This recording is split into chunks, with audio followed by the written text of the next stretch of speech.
Hello, welcome to Home is Here. This is Fisyani Sinyama coming to you from Winnipeg, Manitoba. Home is Here is a show that focuses on the different cultures and countries that make up Manitoba's cultural diversity. Today, we take you on a mini trip to Cameroon. Cameroon. French Cameroon became independent in 1960 as a Republic of Cameroon. The following year, the southern portion of the neighboring British Cameroon voted to merge with the new country to form the Federal Republic of Cameroon. In 1972, a new constitution replaced the federation with a unitary state, the United Republic of Cameroon. The country has generally enjoyed stability, which has enabled the development of agriculture, roads, and railways, as well as the petroleum industry. Cameroon is located in Central Africa between Equatorial Guinea and Nigeria. English and French are the official languages. Welcome back. This is Fisyani Sinyama. We're here in the studio with Val and Helen. Thank you so much, guys, for joining us. Okay, so Val, I'm going to start with you. Tell us a little bit about yourself and your family background. My name is Valerie Agbo. I'm originally from Cameroon, from the Southwest region, and I am now living in Winnipeg. I work for the University of Manitoba as a research associate. Okay. And this is my beautiful wife, Helen. We're glad to be here. Okay. Okay, so Val, you were born in Cameroon. Yes. Right? Tell us about what it was like growing up in Cameroon and then finally finding yourself here in Winnipeg. Actually, I was born in the village in Cameroon, behind the house, not in the hospital setting. So,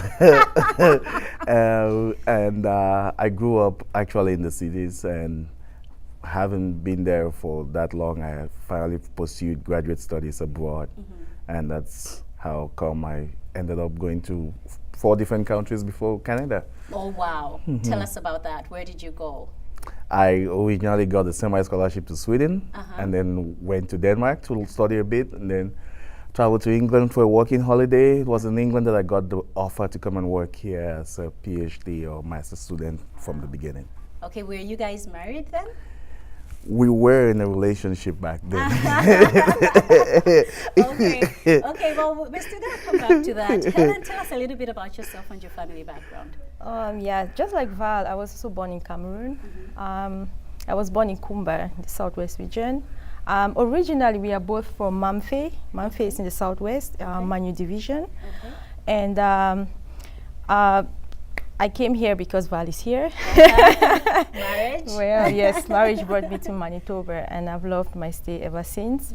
I am a student at the University of Winnipeg. Okay, what are you studying? Yeah, I'm in the Faculty of Education. Awesome. So teacher, Teacher in the making. Yeah, so my final year, and I'm looking forward to graduating and meeting my students in the classroom and just doing what I love to do. That is awesome. Okay, so Helen, Val told us that he was born in a village, not in a hospital setting. So tell us a little bit about your family background. Well, my dad he was an inspector. He's retired. And so I grew up, I was born in a city. I'm kind of a city girl. So you know nothing of that. No, I visited the village when I was almost 18. Oh wow. Yeah, so it was an experience to see people living in the herd and trying to understand how to live. It was a different experience for me. So it's amazing. I know. Okay, so when you were 18 then when you visited, do you come from a big family? Like how many siblings do you have? Oh my family is enormous. Okay, tell us about that. So my dad has 2 wives. Okay. Well, it's polygamous. So my mom had 8 kids, 9 actually. We lost one. One of the set of the twin. We lost a brother, the eldest. We lost him about 3 years ago. So now we are 7 of us. So we have 3 girls and 4 boys. And my stepmom also has 5 kids. So she has 3 boys and 2 girls. So our family is really big, and we kind of grew up in a household where we had my dad kind of adopted his brother's kids. So I grew up in a house with boys. Cousins. And cousins and first and second, they were all brothers. You know how we are back home, everybody's family. So I grew up with a very big family. Wow, Yeah. that's awesome. How many children do you guys have? We have 3. Okay, you guys have to keep it up. No, You thank guys, you. seriously, you have to keep it up. You're breaking tradition right now. No. Okay, so what made you decide to come to Winnipeg in particular, or Manitoba? I think he got a PhD offer while Yeah. we were in England, and so we were married. We were getting married when he got that offer. So I've known Val since 2000. Wow. Yeah. She was my high school sweetheart. Okay, now. Not really, because I was in high school and she was in junior high, so I knew her back then. And later Caught him on, staring at my legs. I had her in mind, and we both decided that the relationship was what we wanted to progress. Okay, so at what point did you get married, and where did you get married?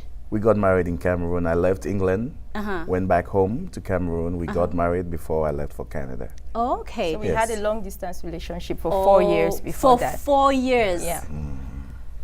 Wow. You guys should be proud of yourself.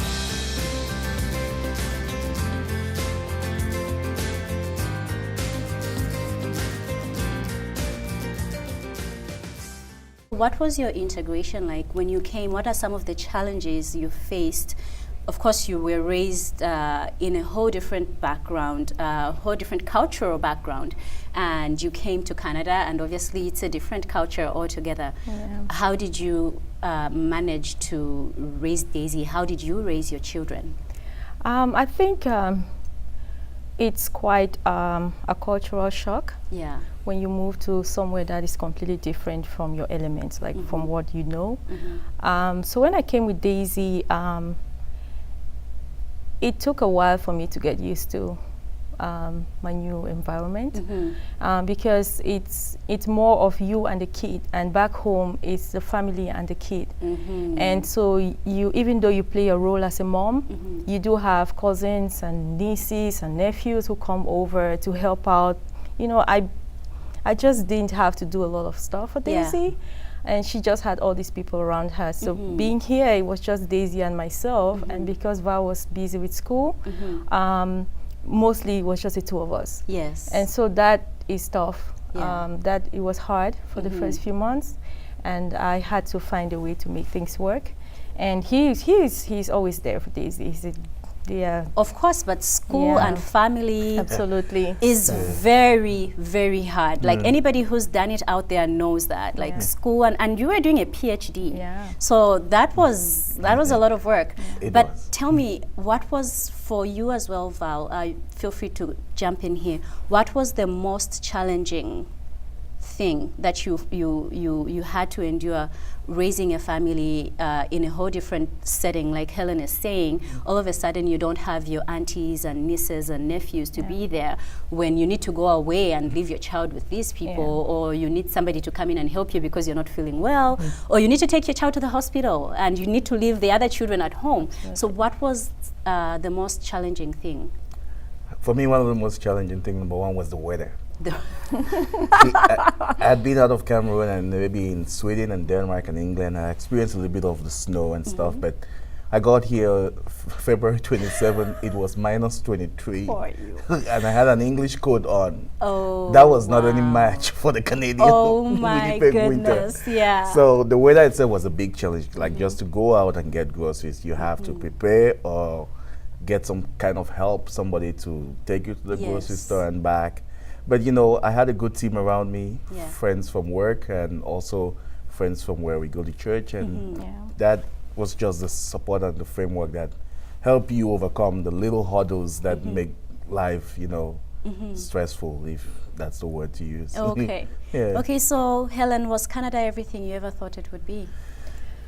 I think it depends on how, depends on what is going on. Yeah. For me, like because I grew up in a very big family, an extremely large family. Yeah. So you can imagine, like it took a while for me to absorb where I am and to try and look around and go, well, I think there are so many other things around me I should be grateful for. So it takes a while for that to settle in. And so for me, that was my biggest struggle, just being here by myself with my daughter and my husband. So do you guys have any other family here? Yes, now we do. Now we do. Oh, okay. But in the last 5 years, no. No, eh? Or 6. Okay. So who is here? Who do you have here with you? My younger sister and my mom is visiting. So Oh, that is awesome. That is so nice. Yeah. Okay. Perfect timing. Yeah. And how about you, Val? Was Canada everything that you thought it would be? in the sense of being an immigrant, yes. Yeah. In And how do you mean?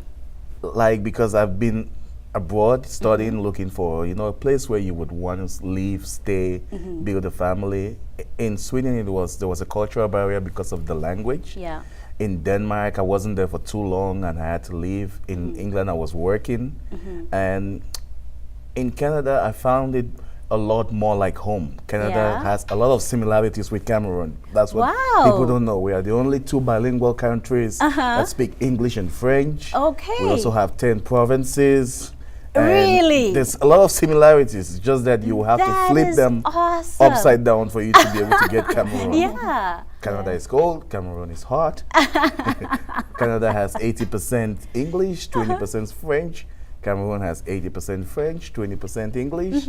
And so there's a lot of things that felt like I could live here. This is good for me. Like I could read the signs and I understand the language. The language. I could get into the society. I don't have to struggle with anyone. Both languages, I could speak them. So wow, that is amazing. It felt a lot comfortable, and as an immigrant, the immigration system was friendly. So that is really, hey? That's the biggest part. Wow. Okay, so just tell me a little bit about that. Like when you say the immigration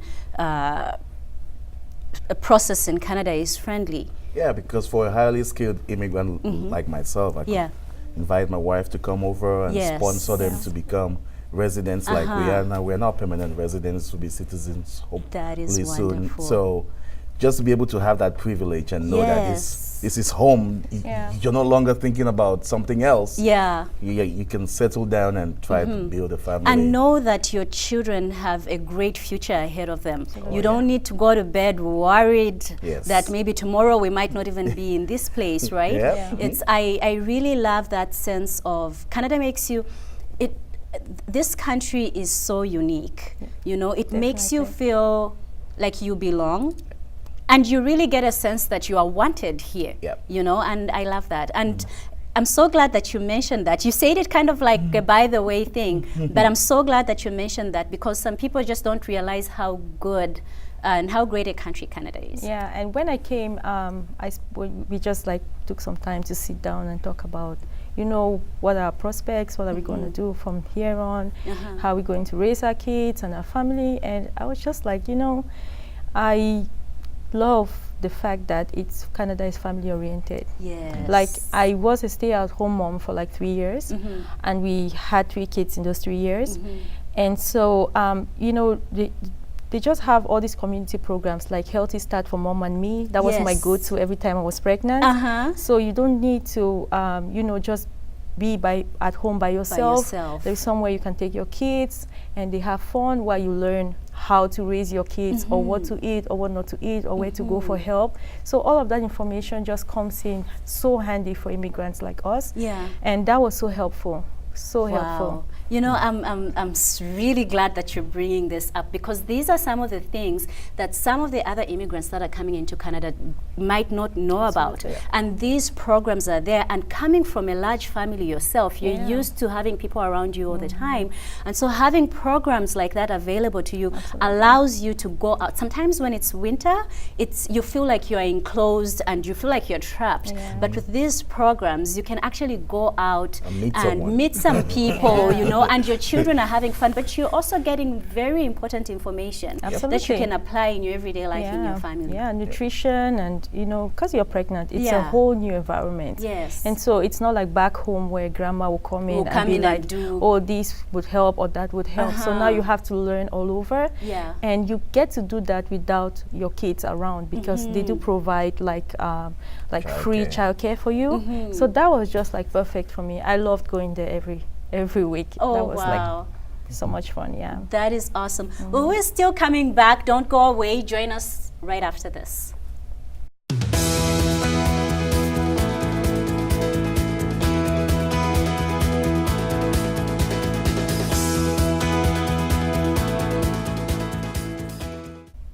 Welcome back. We're still here with Helen and Val, still talking about their integration into Canada as they came from Cameroon, or in the case of Val, from the UK. Okay, so Helen, what advice would you have for some women out there that are coming into the country that might not necessarily know where to start from? I think the very first thing is to realize that you're not alone. And that there are so many community outreaches out there for moms, especially if you have kids. And if you don't, there are just so many free programs out there that you could get involved with. And, just get out of the house and, meet some people, some church communities as well. For us, it was Springs Church. And that was just so beneficial. It's just building that community that you're missing. And just staying at home doesn't do that for you. Yeah. So it's just, just get out there and search, and even if you can't find them, ask other people who've been here before. Yeah. That way they can let you know what's out there and what you can benefit from. Absolutely. And Val, for you, I would really like you to speak to the international students that are out there, because when you came in as an international student, right? Yeah, yes. Studying for your PhD. What advice would you have? It's for them to know that they are not the first international student to be out here, and that staying at home doesn't really help you, but just getting out of your comfortable place, because usually it's a challenge of managing so many demands that come on you at the same time. Being able to handle the weather, the financial commitments, school, and any other thing that is coming next. Like if you're a parent or something like that, or family, or home affairs, and those things can really get you caught up. But if you get out of your comfort zone and even get out into graduate students association or student associations and community programs that actually help, like the ones that my wife was attending, they actually help you to meet more people, and you start beginning to build your new experience in your new environment. Because coming your new family, from back home, especially if you did not have any exposure like I had, there are some very strong disappointments, like everything was not what I thought it was going to be. And it's not so easy to go outside. Not everything works. You have to gain your first Canadian experience or whatever. And those little steps make some people, I've found a lot of international students just struggle with that initial step. But if they can just go over that gulf of adapting to the new environment, but life becomes smooth sailing after that. In Canada, because I've known the experience in England where that's not the case. Yeah, it's different. It's like it's more hard for you to integrate yourself as an immigrant. You will always be at a disadvantage, or you have the language barrier or something. But as an international student here, there are greater opportunities for you to adapt. That is awesome. Okay, so you guys, we're going to talk a little bit about culture.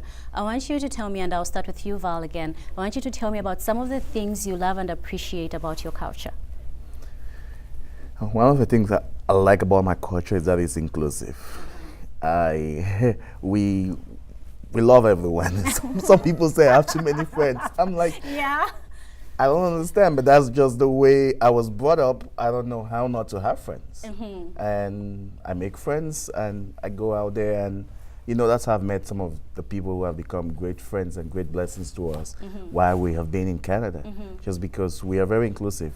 Everyone is included. I have friends who are of a different religion than I am. Just have to, make friends and be friendly. That's okay, so I'll ask you a question. You say you make a lot of friends and you have a lot of friends. So tell me, if you met somebody for the first time today, and then you met them, let's say, the following week on the streets, are you going to say, how are you going to approach that? Are you going to say hi? Are you going to say, well, maybe they won't remember me, so I'll just walk past? How do you approach that? I'm going to say hi. How are you doing? My name is Val. That one. I've actually met someone on the street who was stranded. And this was an international student from Nigeria who ended up living with us for the first time because his resident accommodation was cancelled. Oh, and wow. he was stranded in the middle of winter. Wow. I met him on the bus. And so that has happened before. So you meet this person for the first time. Not for the first time bringing them home, but I met them for the first time, and then I talked about bringing them home, and it did happen.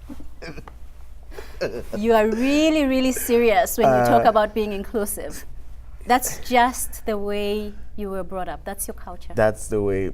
My mom has done that for strangers, and the same thing with her mom. There are people living. There's still someone living at her house, whom I know. He's like an uncle. I don't know who his parents are.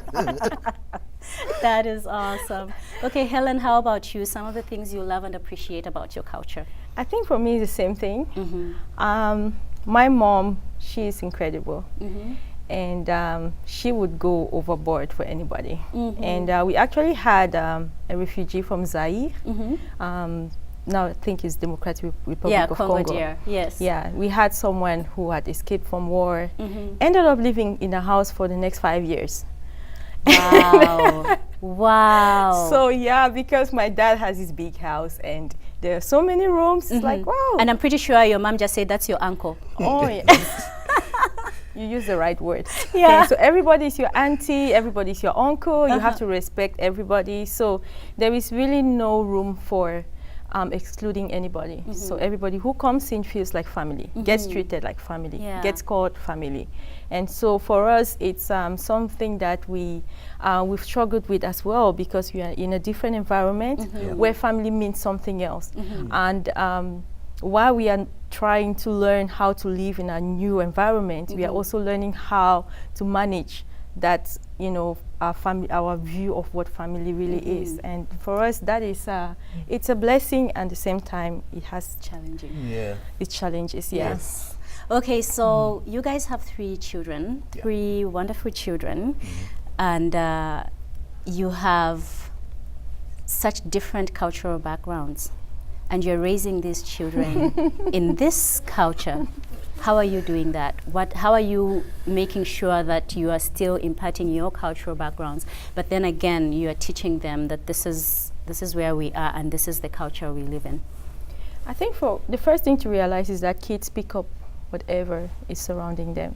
So they are like sponges.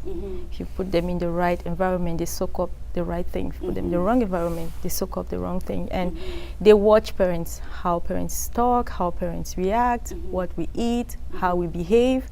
So that becomes our own family culture, which may not be the same like the culture of where we come from, but every family has its culture. Yes. And that is something we recognize. So for us, it's mostly, we are a Christian family, so it's the God culture is a culture of our family. Yes. And while we do that, we also realize, okay, we are also Cameroonians, and so that culture is part. So our kids are like multidimensional. Yes.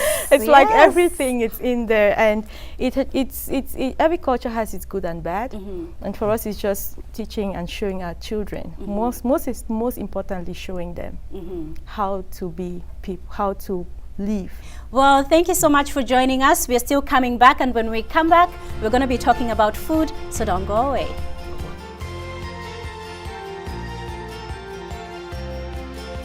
Welcome back. We're still here with Val and Helen, and right now we're talking about food.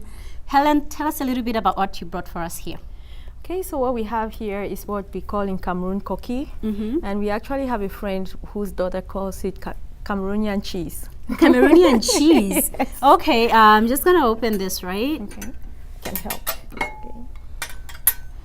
And so koki is one of the meals in Cameroon. It's actually prepared from black-eyed peas. Okay. And you have palm oil in there, and it's cooked in banana leaves. And the vegetable you see in there, spinach, is actually vegetarian. Wow. And back in Cameroon, we eat this with plantain. So, Plantains. Yeah. Okay. We steam plantains. So there's black-eyed peas in there. The spinach. There is some habanero peppers, depending on how spicy you want it to be. Yeah. And it's cooked in banana leaves, which you can find in Dong Tai or in Dinos. Okay. And yeah, it's one of the staples in Cameroon. And actually, the tribe that that is really associated with this dish, or which from where it originates, they are called the Mbo people. And so it's one of those celebrated dishes in Cameroon. So, Yum, yum. Awesome. Okay, so Val, is this one of your best meals? You bet. I thought so. Okay, so when would you generally eat this? Would this be breakfast, lunch, supper? it would be supper mostly, and leftovers will be eating for lunch. For lunch. Yes, okay. and black-eyed peas is very versatile. It's beans, so, but like in Cameroon, it can be fried into fritters. It can be fried steamed. into fritters. How would you do that? You would like put it in a mortar and use a pistol to move it around until it becomes airy, and then you can fry it. Okay, that's awesome. Yeah. And so is that what you did in this dish? No, this is quite different. The Nigerians also have a version of this. It's called moi moi. Okay. So, but it's just different because they make it with vegetable oil. Okay. And we do ours with palm oil. Palm oil. Yeah, okay. so. All right. Well, I would like to try this, but before we do that, what is the most important dish in Cameroon? It's supper. Supper. Yes. Why is that? So when all the families are back, and so mom is preparing supper, kids are back from school, and we just sit together and eat as family. Absolutely. Yeah. And how about in your own home? My home depends on the day. If it's weekend, it's mostly breakfast. So we have time to sit together. Whenever we have time to sit together, but mostly it's supper. Yeah. So same thing. Okay. Val, what was your favorite meal when you were in Cameroon? Or when you're in Cameroon? It will be supper. Yeah? Yeah, when I'm coming back from school, or coming back from work, I will be dropping my bag off and moving to where my dish is. Yeah. So everyone is looking forward to that. To supper. Yeah. Yeah. And was there a dish that your mom made or your grandmother made that you loved in particular? Yeah, as a kid, I used to love a lot of rice products. So rice and beans was my favorite. And this is some kind of bean, and because beans is a second-class protein, so you can get it for cheap. So families that do not have much can still have a good source of protein in your diet. And the plantain itself is gluten-free, so it's not so too much carbohydrates, and it's good for you. Absolutely. And you know, like Helen was saying, you can use the beans a whole lot of ways, right? Not just one way. You can use it for so many different things. Yes. Okay. Like the Nigerians use it for the moi moi. They also use it for what they call akala. Which is a fritters. Yeah. Okay. Absolutely. And so you can still steam it and cook it like baked beans. You can make it savory depending on what you want. You can cook it in tomato sauce. Wow. And so you can do so many different so many things with it, like a staple first. Okay. Okay, use the same fork to pick up the cookie. Okay. I like the ripe plantains. The ripe ones? Because they are sweet. Got a sweet tooth. You add some peppers to this, like it's a little bit spicy. Yes, so I put in some habanero peppers. So depending on how spicy you want it to be, you could just do like maybe a half of it, or you could do a whole habanero, but just take out the seeds if you don't want it to be too spicy. So if you want more spinach, you can just add that in there, and you're good to go. Wow, it is. It's really good. It's a great side dish. Absolutely. I like that it has your vegetables in there. So you really don't have to do a whole lot of work with the kids at home. Just feed them that and they have their protein, they have their vegetables, and we're all good. Yeah, nobody sees the spinach. Absolutely. Well, thank you so much, you guys, for joining me today. Thank you so much for coming, Val. And for our viewers out there, if you'd really like to try this recipe, please head on to www.fisyani.com and you will find it there. Thank you so much for joining us today for Home is Here. Join us again next week for an all-new episode of Home is Here. I'm Fisyani Sinyama. Have a fantastic week.